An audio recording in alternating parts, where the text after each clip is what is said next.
আসসালামু আলাইকুম। যারা চা প্রেমী রয়েছেন, চা খেতে ভীষণ পছন্দ করেন, তাদের জন্য আজকে বানিয়ে দেখাবো ধোয়া ওঠানো মশলা দুধ চা। এ চা কিন্তু খেতে ভীষণ মজার হয়ে থাকে। চা তৈরির জন্য ছোট একটা পাতিল চুলায় বসিয়ে দিয়েছি আর 2 কাপ পানি দিয়ে দিব। আমি যে কাপটা দিয়ে চা তৈরি করব আমি 2 কাপ পানি দিয়ে দিব। আর এখানে 2টা এলাচ, একটা দারচিনি, লবঙ্গ দিয়েছি। আপনারা চাইলে গোলমরিচও দিতে পারেন, তবে আমি গোলমরিচকে স্কিপ করেছি। আর এখানে 3টা আদা ফালি দিয়েছি। চাইলে আদা থেতে নিয়েও দিতে পারেন, আর আমি আদা ফালি দিয়েছি। চার পানিটা যখন ফুটতে শুরু করবে, এখানে হাফ চা চামচ চায়ের লিকার দিয়ে দিলাম। আর এইদিকে চা ফুটতে শুরু করেছে।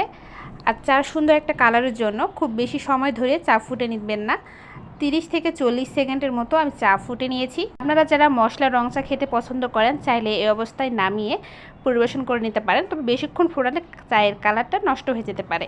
আমি দুধ চা তৈরি করব, এই জন্য যে কাপটা দিয়ে পানি দিয়েছিলাম ওই কাপ দিয়ে 2 কাপ দুধ দিয়ে দিচ্ছি। তবে দুধটা ফ্রিজ থেকে বের করে সরাসরি দিতে যাবেন না, চুলায় কিছুক্ষণ বলক উঠে নেবেন, তাহলে দেখবেন দুধটা ছানা কেটে যাবে না, পারফেক্টভাবে দুধ চা তৈরি করে নিতে পারবেন। আর এখানে মিষ্টিটা অ্যাড করব। আমি এখানে 2 টেবিল চামচ পরিমাণ চিনি দিয়ে দিচ্ছি। আপনারা মিষ্টির পরিমাণটা নিজেদের টেস্ট মতো দিবেন। অনেকে চা খেতে একটু লবণ ব্যবহার করে, চাইলে আপনারা 1 চিমটি লবণও দিতে পারেন, সে যেভাবে চা খেতে পছন্দ করে। দুধ চা পারফেক্ট টেস্ট বানানোর জন্য চুলার আঁচটা মিডিয়ামে রেখে আমি 5 থেকে 7 মিনিট ভালোভাবে বলক উঠে জাল করে নিয়েছি। যত সময় নিয়ে জাল করবেন দুধ চাটা তত বেশি ঘন হবে। আর এই দিকে লক্ষ্য রাখতে হবে চাটা যেন পুড়ে না যায়। আর মিষ্টিটা অবশ্যই টেস্ট করে দেখবেন, যে মিষ্টি কম হয়ে থাকলে সেক্ষেত্রে মিষ্টিটা বাড়িয়ে দিতে পারেন।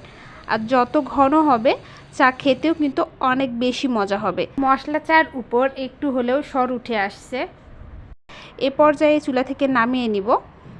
2টা 4 কাপ নিয়েছি, এখানে গরম গরম চা পরিবেশন করে নিব। আর কতটা ঘন হয়েছে আপনারা দেখে বুঝতে পারবেন। আর চার কালারটা অনেকটাই চেঞ্জ হয়ে আসছে।